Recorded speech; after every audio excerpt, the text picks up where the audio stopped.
감사합니다. 오늘도 이렇게 주님의 날라와 함께 예배할 수 있게 하신 것 감사하고, 오늘 이 아침에도 하나님의 은혜와 평강이 우리 모든 성도님들에게 함께 할 수 있기를 주의 이름으로 축복합니다. 감사합니다. 오늘 말씀 제목이 하나님의 은혜가 이끌어가는 삶, 하나님의 은혜가 이끌어가는 삶, 이런 제목으로 함께 은혜를 나누겠습니다. 성경 안에는 큰 강물들이 많이, 큰 맥들이 흘러갑니다. 이제 우리가 보통 땅 속에도 눈에 보이지 않지만 물이 흐르는 길이 있다 그러잖아요. 수맥을 찾는다 그럽니다. 그리고 금을 캐는 사람들도 금맥이 있다 그럽니다. 금이 이렇게 감추어져 있는, 묻혀져 있는 맥이 있다 그럽니다. 우리 사람도 눈에 보이지 않지만 우리 몸속에 다 혈관이 있어서 혈관의 맥을 찾는다고 말합니다. 성경도 흐르는 맥이 있는데 이것을 우리는 성경의 통일성이라고 말합니다. 성도 여러분, 성경은 1600년에 걸쳐서 40명에 이상 된 사람들이 기록한 것이기 때문에 어떤 사람들은 성경을 이렇게 편집한 것으로 그냥 모아가지고 짜집게 하는 식으로 그렇게 생각하는 분들이 있습니다. 그러나 성경은 잊지 말 것은 사람들이 기록했어도 1600년 동안 기록되었어도 그 성경을 기록하게 하신 분이 하나님이시거든요. 그래서 모든 성경은 하나님의 감동으로 된 것으로, 하나님의 감동으로 기록되기 때문에 성경을 사람이 기록했을지라도 하나님 말씀이라고 말하는 겁니다. 하나님의 성령의 감동하심으로 기록된 것을 어떻게 알 수 있냐면, 이 성경이 1600년 동안 걸쳐 기록됐음에도 불구하고 통일성이 있다고 하는 거예요. 다시 말하면 쭉이 흐르는 맥이 있습니다. 큰 물줄기가 흘러간다고 하는 겁니다. 사람이 자신이 글을 썼을 경우에 이제 우리가 유명한 작가라 할지라도 그가 젊었을 때 썼던 그의 어떤 문맥하고 사상하고 나이가 먹어서 또 변해가지고 그가 쓴 책이 또 다르다고 하는 이야기를 합니다. 그런데 성경은 1600년에 걸쳤음에도 불구하고 하나님이 그 일을 주관하셨기 때문에 맥이 흘러가는데 그 많은 맥들이 있습니다. 그 중에 하나가 우리가 잘 아는 은혜의 맥이에요. 무슨 맥이요? 은혜의 맥, 은혜의 맥. 은혜의 큰 강줄기가 창세기부터서 요한계시록까지 엄청난 큰 강물이 흐르고 있습니다.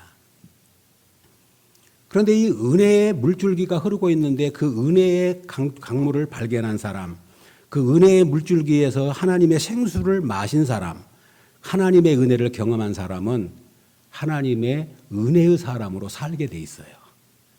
그러니까 그 은혜를 맛본 사람만 아는 거죠. 그 은혜를 발견한 사람만 아는 겁니다.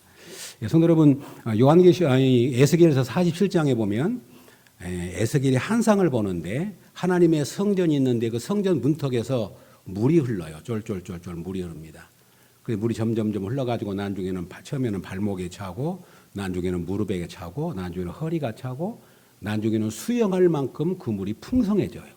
그런데 물이 흘러가더니 그것이 강으로 흘러가면 강에 있는 생물들이 살아납니다. 그리고 그 물이 바다로 흘러가면 바다에 있는 물이 살아나요. 지금 에스겔서 41장에 있는 이 에스겔이 본 환상입니다. 그런데 요한계시록에서 똑같이 마지막 성경을 마무리할 때에 그 환상을 그대로 기록을 합니다. 그래서 그 물줄기가 흘러가는데 그 강가에 흘러간 물이 강 좌우변에 있는 나무들이 자라서 꽃이 피고 나무가 열매를 맺습니다. 사람들이 그 열매를 먹는데 각종 열매가 맺히는데 그 열매가 어떤 능력을 주냐면 우리를 회복시키고 우리를 치료하고 우리를 살아나게 하는 열매로 등장을 해요. 그러니까 사랑하는 여러분, 이것을 에스겔 선지자만 보는 환상이 아니라 지금도 똑같이 말씀하십니다. 우리는 하나님 앞에 모였습니다. 오늘도 하나님의 생수의 강인 말씀이 오늘도 이 강단을 통해서 흘러갈 때 우리 성도님들이 믿음으로 그 생수의 강 안에서 우리가 그 생수를 마시고 그 생수의 강 안에서 우리가 헤엄칠 수 있다면 우리도 회복되고 치료되고 살아나는 역사가 있게 될 줄로 믿습니다. 이것이 우리 구원받은 성도들의 축복이에요. 얼마나 놀라운 은혜인지 모릅니다. 그래서 오늘 이 말씀을 생각하면서 우리 사랑하는 예창교회 성도들이 험하고 어두운 인생길을 살아가고 무거운 짐을 살아가고 힘든 인생길을 걸어갈 때 오늘도 하나님이 주시는 생수의 강물을 통하여 우리 사랑하는 성도들이 다시 영원히 소생하게 하시고 힘을 얻게 하시고 강건하게 하시고 치료하는 역사가 나타나게 하여 주옵소서. 그런 은혜를 소망하게 됩니다. 오늘 이 아침에도 그런 은혜가 있기를 주의 이름으로 축복합니다. 이런 은혜의 강물에서 헤엄친 사람들이 전부 성경에 등장한 사람들이에요. 은혜를 경험하고 찾고 맛보고 안 사람들은 이 은혜를 떠나갈 수가 없습니다. 그런데 오늘 그 은혜의 강물에서 살았던 사람 중에 대표적인 사람이 있다면 누구냐면 다윗입니다. 그래서 오늘 다윗은 오늘 시편 103편을 통해서 그 하나님의 은혜가 얼마나 큰 것인가를 찬양하면서 계속해서 처음부터 끝까지 여호와를 송축하라, 여호와를 송축하라, 내 영혼아 여호와를 송축하라, 내 영혼아 여호와를 송축하라. 아멘이죠? 여호와를 송축하라고 찬양하고 있어요. 왜 그러냐면 그 하나님의 은혜가 자기에게 임해온 것을 경험한 다윗은 그 하나님의 은혜를 떠나 살 수가 없고 그 하나님의 은혜를 잊을 수가 없기 때문에 계속해서 자기 영혼을 향해서 내 영혼아 여호와를 송축하라 하고 하나님을 찬양하고 있는 것입니다. 송축이라고 하는 말은 기리고 축하한다고 하는 말인데 하나님을 송축한다고 하는 말은 하나님을 자랑하고 하나님을 높이라고 하는 뜻이에요. 우리 하나님을 찬양한다는 말과 비슷하지요. 하나님의 이름을 송축하라. 하나님의 이름을 송축하라. 오늘 1절 2절 한번 보시렵니까? 시편 103편 1절 2절입니다. 시작. 내 영혼아 여호와를 송축하라. 내 속에 있는 것들아 다 그의 거룩한 이름을 송축하라. 내 영혼아 여호와를 송축하며 그의 모든 은택을 잊지 말지어다. 아멘. 특별히 2절 말씀 시작. 내 영혼아 여호와를 송축하며 그의 모든 은택을 잊지 말지어다. 아멘. 다윗은 스스로 여호와를 송축하라고 노래하면서 자기 영혼에게 다짐합니다. 내 영혼아, 내 영혼아 여호와를 송축하며 그의 모든 은택을 잊지 말아라. 자기를 향한 권명, 자기를 향한 다짐이에요. 내 영혼아, 내 영혼아 여호와를 송축해라. 내 영혼아 여호와를 송축해라. 하나님의 주신 은택을 잊지 말아라. 이 내용이 쭉 이어집니다. 다시 어디로 가냐면 20절로 한번 가볼까요? 성도 여러분 20절에 103편 마지막 절에 능력이 있어 여호와의 말씀을 행하며 그의 말씀의 소리를 듣는 여호와의 천사들이여 여호와를 송축하라. 그에게 수종들며 그의 뜻을 행하는 모든 천군이여 여호와를 송축하라. 여호와의 지으심을 받고 그가 다스리시는 모든 곳에 있는 너희여 여호와를 송축하라. 내 영혼아 여호와를 송축하라. 아멘. 하늘에 있는 천사들이여 여호와를 송축하라. 하나님의 지으심을 받고 하나님의 다스림을 받는 모든 너희들이여, 모든 피조물을 가리키는 거예요. 모든 피조물이여 여호와를 송축하라. 그리고 마지막으로 내 영혼아 여호와를 송축하라. 아멘. 이것이 하나님의 은혜를 아는, 하나님의 은혜를 경험한, 하나님의 은혜를 맛본 다윗의 신앙 고백입니다. 천군 천사도 하나님을 찬양해야 되고 모든 하나님의 다스림을 받는 피조물도 여호와를 송축해야 되고 특별히 내 영혼아 여호와를 송축하라. 하나님의 은택을 잊지 말지어다. 아멘. 이 은혜가 우리 모두에게 있기를 주의 이름으로 축복합니다. 그러니까 다윗은 하나님의 은혜의 강물에서 헤엄을 친 사람이에요. 하나님의 은혜의 강물에서 은혜를 맛본 사람이란 말이죠. 그렇다면 우리도 하나님의 은혜를 맛본 사람들입니다. 우리도 하나님의 은혜를 알았기에 이 자리에 왔고 오늘도 하나님 앞에 예배하고 있는 줄로 믿습니다. 그렇다면 하나님의 은혜를 입은 사람들의 삶이 어떤 것인가를 우리가 묵상하지 않을 수가 없어요. 내가 하나님의 은혜를 맛봤고 하나님의 은혜 가운데 사는 우리라 그런다면 우리 은혜를 맛본 하나님의 사람들이 어떻게 살았느냐 하는 겁니다. 그러면 첫 번째로는 하나님의 선하심과 인자하심을 계속 고백하고 찬양해요. 우리 하나님같이 좋으신 분이 없습니다. 우리 하나님같이 선하신 분이 없습니다. 우리 하나님같이 은혜로운 분이 없습니다라고 찬양을 합니다. 오늘도 우리 예배가 뭡니까? 하나님의 이름을 높이고 자랑하고 송축하는 시간이 예배의 시간인 줄로 믿습니다. 예배는 다른 것 아닙니다. 나에게 은혜를 주신 그 하나님을 자랑하고 높이고 찬양하고 고백하고 그 하나님 앞에 영광을 돌리는 것이 예배가 아니겠습니까?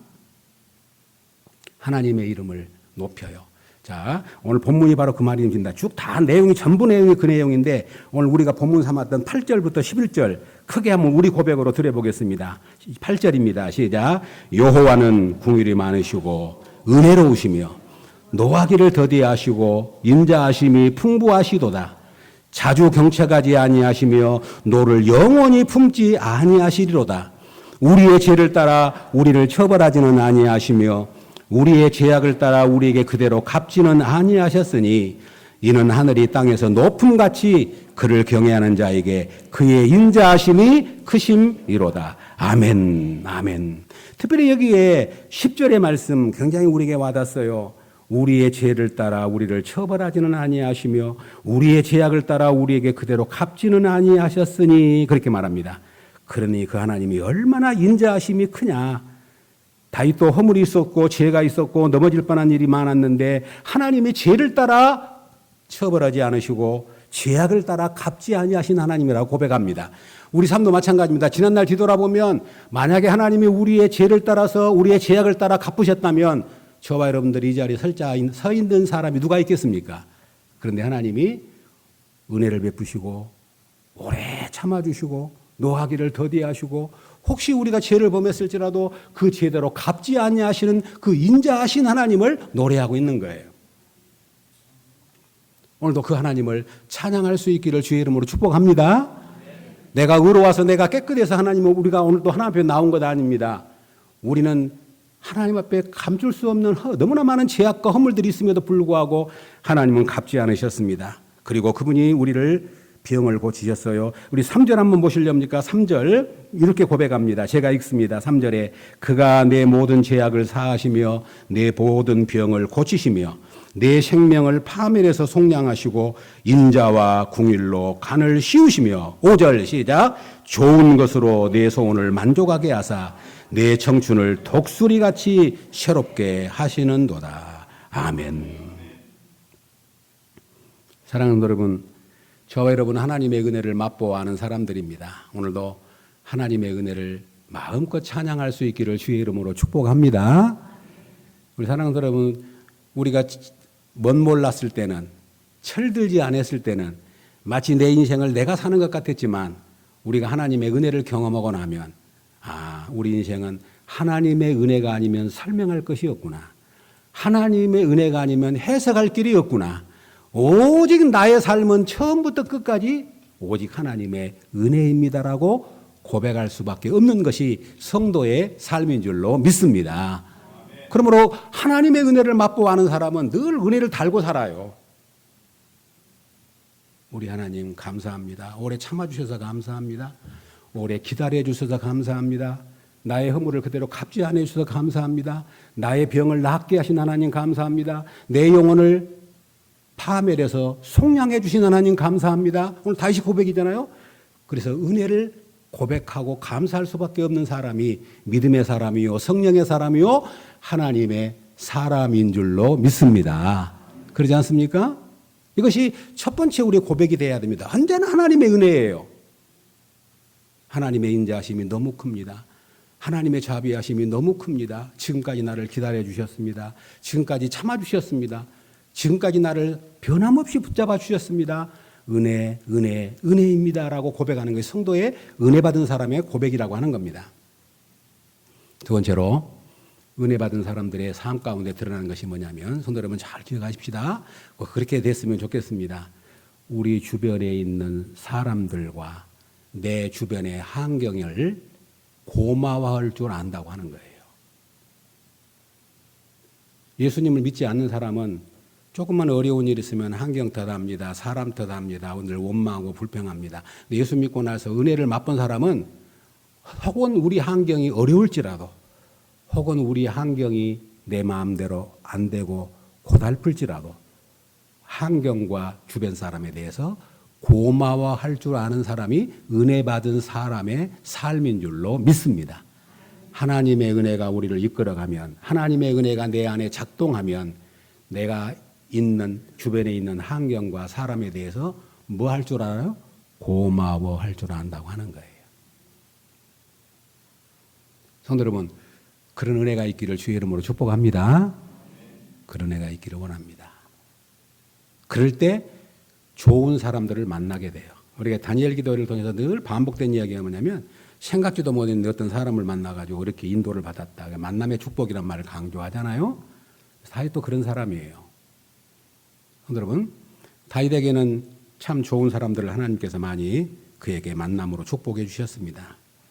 여러분, 이런 이야기가 있습니다. 어제는 역사이고, 어제는 역사입니다. 그리고 내일은 신비고, 오늘은 선물이다. 그런 말이 있어요. 어제는 뭐예요? 역사. 역사가 돼버렸어요. 내일은 뭐죠? 신비예요. 몰라요. 아무도 모릅니다. 오늘은 뭐죠? 선물입니다. 그래서 영어에서 오늘이라고 하는 말과 이 현재라고 하는 말과 선물이라고 하는 말이 같잖아요. 그래서 오늘은 선물이에요. 아멘이죠. 오늘은 선물입니다. 그런데 은혜를 입은 사람은 오늘을 선물로 받습니다. 그래서 우리의 삶 속에 좋은 사람들을 만나게 하신다고 하는 겁니다. 특별히 다윗에게 있어서 가장 좋은 사람은 사무엘을 만났어요. 하나님은 사무엘을 보내가지고 다윗의 머리에 기름을 붓게 합니다. 그리고 사무엘이 이 다윗의 롤 모델이 됩니다. 그리고 계속해서 사무엘이 다윗을 보호합니다. 사울이 등장해가지고 계속 하나님을 슬프게 하니까 사무엘의 마음이 무너져요. 사울 왕이. 그래서 다윗을 세워놓고 이 사무엘은 다윗을 뒤에서 지켜보는 모습으로 성경은 등장을 합니다. 사무엘은 다윗에게 기름을 부어줬고 그의 지도자였고 멘토가 됩니다.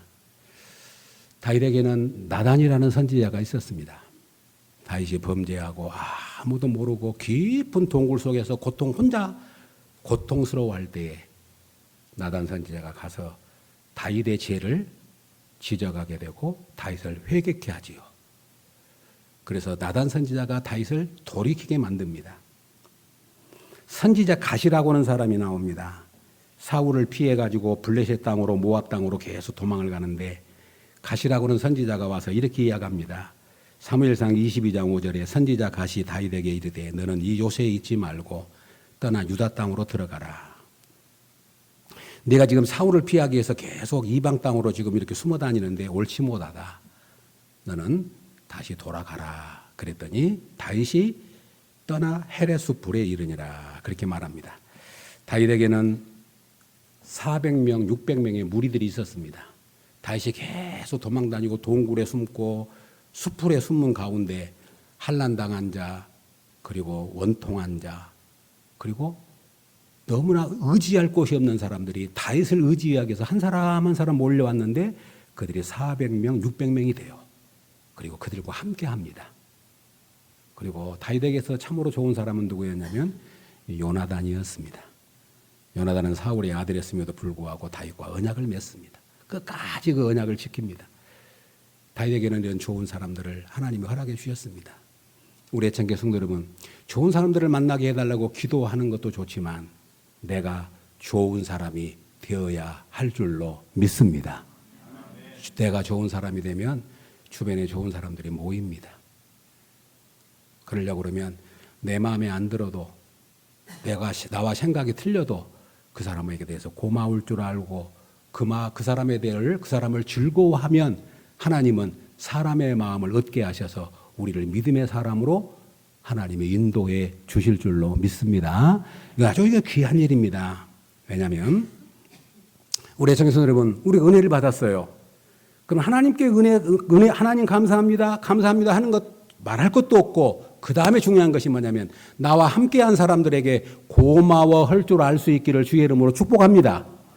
첫 번째는 남편에게, 아내에게, 부모에게, 자녀에게, 친구에게, 이웃에게, 직장에 있는 동료에게, 늘 얼굴 보는 사람들에게 그분들을 고마워하고 그분들을 사랑하는 마음을 갖는 것이 하나님의 은혜를 입은 사람들의 공통적인 특징이에요. 아멘이죠? 우리 예수님이 우리의 제사장으로서 이런 기도를 드립니다. 하나님, 제자들을 위해 기도하며 저들은 하나님께서 나에게 주신 사람들입니다. 저들은 본래 아버지 것이었는데 아버지께서 내게 주셨습니다. 저 사람들 중에 한 사람도 잃어버리지 않기를 원합니다. 그래서 요한복음 13장에 말하기를 우리 주님이 사람을 사랑하되 끝까지 사랑하시니라. 그렇게 말씀합니다. 우리도 그런 기도를 드릴 수 있으면 좋겠어요. 하나님, 내가 부족하지만 나를 만나게 한 사람들, 내 주변에 있는 사람들, 나를 통해서 잃어버리지 않게 하시고 끝까지 사랑하게 하시고 끝까지 즐거워하게 하시고 고마울 줄 알게 하시고 좋은 관계를 맺을 수 있는 하나님의 사람으로 살아가게 하여 주시옵소서. 그러면 하나님이 그 사람들을 통해서 우리가 알지 못하는 크고 놀라운 일들을 이루어 가실 줄로 믿습니다. 하나님의 은혜 아래 머무는 사람, 하나님을 찬송하는 일 마땅한 일이고 우리 주변에 주신 사람들을 즐거워한다고 하는 겁니다. 여러분들이 사도 바울 서신서를 읽어보면 놀라워요. 언제나 사도 바울이 문안 인사를 하고 나서 거기 보면 너희를 생각할 때마다 감사한다, 생각할 때마다 기도한다, 보고 싶다, 사모한다 이런 말들이 계속 이어집니다. 데살로니가 전서에 보면 특별히 이런 말씀이 나와요. 우리의 소망이나 기쁨이나 자랑의 면류관이 무엇이냐? 그가 강림하실 때 우리 주 예수 앞에 너희가 아니냐? 너희는 우리의 영광이요 기쁨이니라. 아멘. 사랑하는 성도 여러분, 우리 사랑하는 성도들이 먼저 교회 안에서 우리 교우들을 볼 때, 저 사람은 나의 기쁨이구나, 저 사람은 나의 소망이구나, 저 사람은 나의 감사의 대상이구나, 내가 저 사람을 위해서 기도하는 기도의 대상이구나, 그리고 서로의 면류관이 될 수 있기를 주님의 이름으로 축복합니다. 우리가 주님 앞에 섰을 때, 우리 주님 앞에 섰을 때는 멀리 있는 것 같죠? 곧 가까이 갑니다. 주님 앞에 섰을 때, 저분은 나의 자랑이요, 기쁨이요, 면류관이라고 주 앞에서 고백할 수 있기를 주의 이름으로 축복합니다. 얼마나 큰 축복입니까? 여러분, 정말 우리 성도님들 생각할 때마다 너무 고맙고 감사하는 마음을 늘 제 마음에 갖고 있습니다. 한 분 한 분 다 뵐 때마다 너무 고맙고 감사한 분들이라는 생각을 잃지 않습니다. 우리 애청자 여러분, 하나님의 은혜를 입은 사람은 내 주변에 있는 사람들, 나를 만나고 있는 사람들을 고마워하고 즐거워하는 사람인 거 잊지 마시기를 바랍니다. 그다음에 마지막으로 하나님의 은혜를 입은 사람의 삶의 특징이 뭐냐면 자기가 하고 있는 일을 즐거워합니다. 성도 여러분, 이것은 참 귀한 은혜인데 깊이 좀 우리 특별히 잘 마음에 새겼으면 좋겠습니다. 다윗이 하나님의 부름을 입었는데 시편 78편에 집에 가서 읽어보십시오. 시편 78편에 보면 아삽이라고 하는 분이 시를 지었는데 그 아삽이 이런 고백을 드려요. 한번 들어보실랍니까?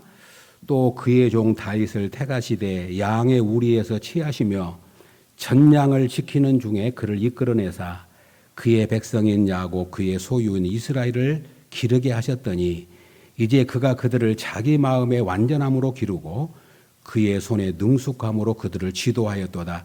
조금 읽으니까 지금 무슨 의미인지 잘 이해를 못 하실 겁니다. 여기 세 가지 뜻이 담겨 있어요. 하나님이 다윗을 택했는데 어디서 택했냐면 그가 양의 양을 지키고 있는 우리에서 다윗을 택했다. 그 말은 무슨 말이죠? 그가 일하고 있을 때, 그가 목동으로 있을 때, 그런데 어떤 목동으로 있었냐면 전양을 기르는 중에 하는 말이 나와요. 전양은 뭐냐면 새끼를 낳아가지고 젖을 먹이는 그 양을 돌보고 있을 때 하나님이 다윗을 취했다는 거예요. 우리는 양을 안 쳐봐서 모르는데 양을 칠 때에 가장 힘들고 신경을 많이 써야 할 것이 뭐냐면 양이 새끼를 낳아가지고 젖을 먹일 때 그 양을 돌보는 일은 굉장히 힘들다 그럽니다. 물론 마찬가지죠. 우리 어린아이를 낳아도 이제 막 낳아가지고 젖 먹일 때 그때 가장 어린아이를 돌보는 일이 신경 쓰이잖아요. 말도 못하고. 그러니까 다윗이 그 전양을 돌보고 있을 때 하나님이 다윗을 취하셨다는 거예요. 그런데 하나님이 취해가지고 뭐 했냐? 중요한 말이 나와요. 그를 이끌어내사 그의 백성인 야곱 그의 소유인 이스라엘을 기르게 하셨더니 하나님이 그런 다윗을 불러가지고 이스라엘 백성을 누구에게 맡겼어요? 다윗에게 맡겼다는 거예요. 그러면 하나님이 다윗이 양을 치고 있는 모습 속에서 다윗 너를 택하면 내 백성들을 잘 돌보겠구나. 하나님이 인정하셨다는 거예요. 성도 여러분, 그 사람이 어떤 하는 모습을 보면 연결되잖아요. 옛날부터 떡잎을 보면 안다 그런 이야기를 하듯이. 그러니까 다윗이 이미 목동으로서 양을 젖 먹는 양을 키우고 있을 때 하나님이 다윗을 불렀어요. 그리고 이스라엘 백성인 야곱인 이스라엘 백성을 그의 다윗에게 맡겼습니다. 다윗을 이스라엘의 왕으로 삼았잖아요. 그런데 중요한 말씀이 다윗이 그 자기 백성들을 어떻게 지도했냐면 이에 그가 그들을 자기 마음의 완전함으로 기르고 그의 손에 능숙함으로 그들을 지도하였도다. 다윗이 자기 백성들을 돌볼 때의 마음의 완전함, 손의 능숙함 두 가지를 표현합니다. 마음의 완전함, 손의 능숙함. 한번 해볼까요? 마음의 완전함, 손의 능숙함으로 그들을 지도하였도다. 참 놀랍습니다. 이 말씀이 얼마나 은혜가 된지 모릅니다. 그러니까 오늘 다윗을 하나님이 이렇게 은혜를 맛보고 은혜의 사람으로 부름을 입었는데 그가 젖 먹는 양을 키울 때 하나님이 그를 불렀고 그리고 그때 다윗이 이스라엘 백성을 맡겨도 좋을 사람이라고 하나님이 인정하셨다는 거예요.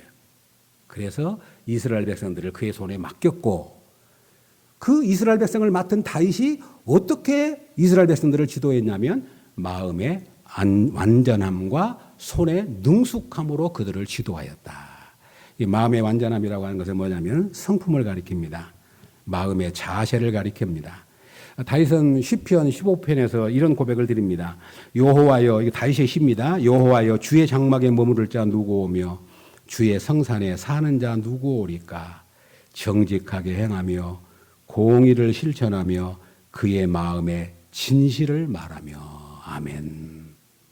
다윗은 하나님 앞에 서는 자가 어떤 마음으로 서야 되겠습니까? 하는 걸 알고 있었어요.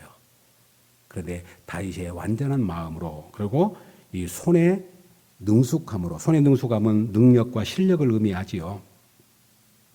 그래서 다윗은 참으로 실력 있는 사람이었습니다. 물맷돌로 골리앗을 무찔렀을 뿐만 아니라 그의 손으로 수금을과 비파를 타면 사울왕에 있는 악신이 떠나갔고 잘 아신 것처럼 다윗이 쓴 시편, 다윗이 쓴 노래 표현할 수 없을 만큼 많은 것을 기록하게 하셨습니다. 오늘 우리 사랑하는 성도님들에게 드리고 싶은 마음이 그겁니다. 사랑하는 여러분, 우리가 은혜와 실력은 서로 상반되지 않습니다. 우리는 은혜를 구하면 실력이 없어도 된다라고 생각할 수 있습니다. 아닙니다. 은혜를 구하면 실력을 위해서 노력하고 기도하는 사람이 되어야 될 줄로 믿습니다. 우리 특별히 학생들, 우리 또 대학교 청년들 꼭 잊지 마시기를 바랍니다. 하나님의 은혜를 받으면 받을수록 실력 있는 사람으로 서는 것이 하나님의 뜻인 줄로 믿습니다. 은혜가 임해오면 하나님, 내가 은혜를 입었는데 더 하나님 앞에 쓰임받는 사람으로 살고 싶습니다 하고 실력 있는 사람이 되고 실력이 내게 하나님이 주시면 그 실력을 통해서 은혜를 구하는 이 선순환이 이루어질 때 온전한 사람이 되는 거예요. 내가 실력이 있다 그래서 하나님의 은혜를 무시하고 그가 그렇게 살면 그는 은혜 받은 사람이 아니에요. 하나님의 은혜가 임해오면 더 실력 있는 사람으로 노력하게 되고 실력 있는 사람으로 설 때 또 하나님 부족합니다. 하나님의 은혜가 있어야 됩니다라고 고백할 때 은혜와 선순환이 자극을 일으켜서 온전한 하나님의 사람으로 쓰임받게 될 줄로 믿습니다. 그러므로 우리 사랑하는 성도들에게 부탁합니다. 어느 곳에 가든지 우리 믿음의 사람들은 인정받는 사람이 돼야 돼요. 그의 마음이 성품이 완전함이라고 하는 말은 뭐냐면 하나님 앞에서 정직한 마음으로 그가 다윗이 그렇게 섰다고 하는 것이고 손에 능숙함이라고 하는 것은 실력을 가리키는 겁니다. 죄송한 이야기지만 전에 어떤 교회 집사님이 계셨는데 전에 교회입니다. 그 마을에서 미장원을 했어요. 그런데 굉장히 신앙도 좋고 성도들이 오면 막 그렇게 허리로 오면 차도 타주고 다 좋다 그럽니다. 근데 한 가지 머리를 실력이 없어요. 그러니까 사람들이 고민이 되는 거예요. 사람을 봐서는 가야 되겠는데 머리 잘라놓은 거면 마음에 안 들고 그런다고 해도 다른 데 가서 할 수도 없고 주변 사람들이 다 고민을 해요. 그래서 어떻게 하면 좋을까? 좀 이 노력이라도 하고 좀 잘한 사람한테 가서 배우기라도 하고 그러면 좋을 것인데 그냥 그것이 없단 말이죠. 우리 예수 믿는 사람이 그럴 수 있어요. 그런 의미에서 우리 사랑하는 성도님들 그런 소망을 갖습니다. 우리 성도님들이 어떤 일을 맡든지 가정에서도 그렇고 교회 일을 맡아도 그렇고 직장에서 맡아도 그렇고 저분은 노력한 분이고 손에 능숙함이 있고 맡겨도 좋을 분이라고 하는 그런 믿음의 사람으로 설 수 있기를 주의 이름으로 축복합니다. 그리고 고백은 하나님의 은혜로 고백할 수 있기를 바랍니다. 바로 다윗이 그런 사람이었어요. 마음의 완전함과 손의 능숙함으로 자기 백성들, 이스라엘 백성, 하나님이 맡겨주신 사람들을 지도했다. 그렇게 말씀하고 있습니다. 사랑하는 여러분, 은혜는 실력을 향상시키고 실력은 또 하나님의 은혜를 구하는 그것이 믿음의 사람의 모습입니다. 우리가 잘 아신 대로 다니엘은 포로 시대의 다윗이라고 말하는데 다니엘 6장 3절에 보면 다니엘은 마음이 민첩하여 총리들과 고관들 위에 뛰어남으로 왕이 그를 세워 전국을 다스리게 한지라. 이 마음이 민첩했다는 말이 나옵니다. 몸이 민첩한 것도 좋지요. 그런데 마음이 민첩했다는 말은 성령 충만한 사람의 특징입니다. 정확한 판단과 정확한 분별력과 충성심을 가리키는 것입니다. 요셉이 그랬지 않습니까? 보디발의 집에 많은 노예가 있었지만 보디발 주인이 딱 보니까 요셉이 딱 하는 것 보니까 마음에 싹 드는 거예요. 그러니까 그의 집을 다 맡긴 거죠. 요셉이 하는 것이 괜찮고 하는 것이 엉터리고 해놓고 나면 뭐든지 뭐가 좀 허물이 있다 그러면 맡기지 않았을 겁니다. 그런데 요셉이 하는 것이 완전하니까 이 보디발이 요셉을 자기 집에 총무로 모든 노예를 관리할 뿐만 아니라 모든 그의 소유를 그에게 맡겼다. 그렇게 말합니다.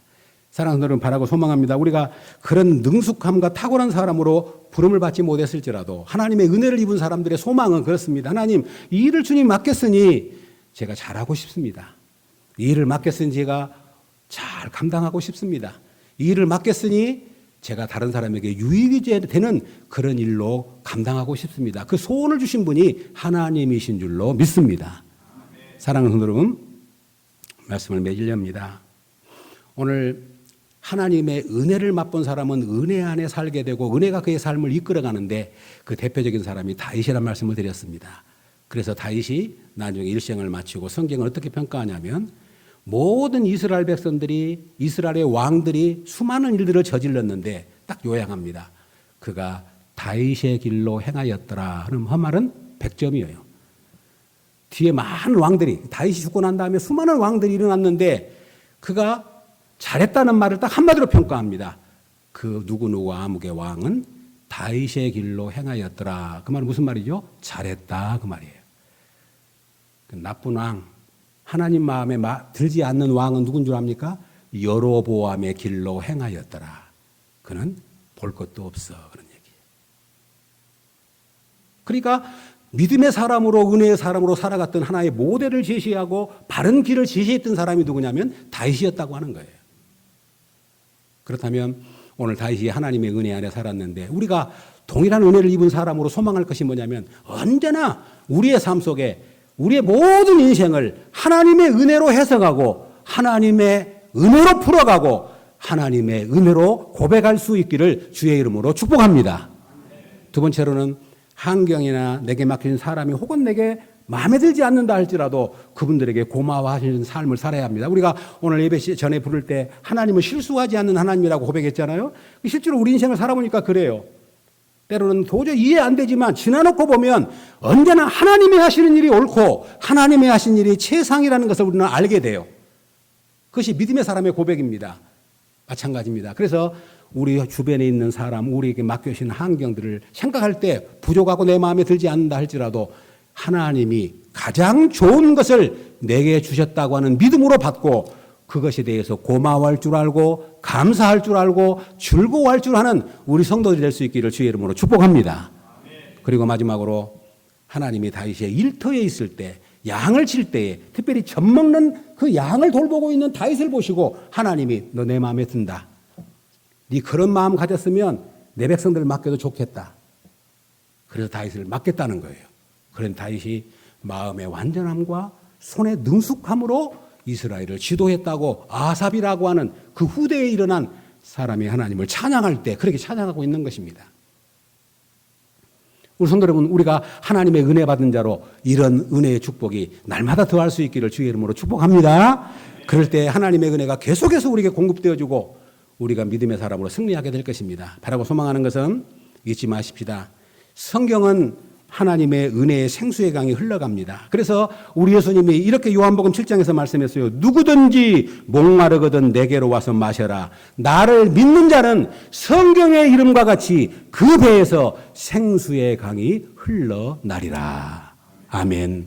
우리 성도 여러분, 이 목마른 세상, 힘든 세상을 살아갈 때 성경에서 흐르는 그 생명수를 날마다 마심으로 말미암아 우리 영혼이 소생하고 우리 영혼이 힘을 얻고 날마다 이 모든 환경을 이겨내는 믿음의 사람들이 될 수 있기를 주님의 이름으로 축복합니다. 아멘.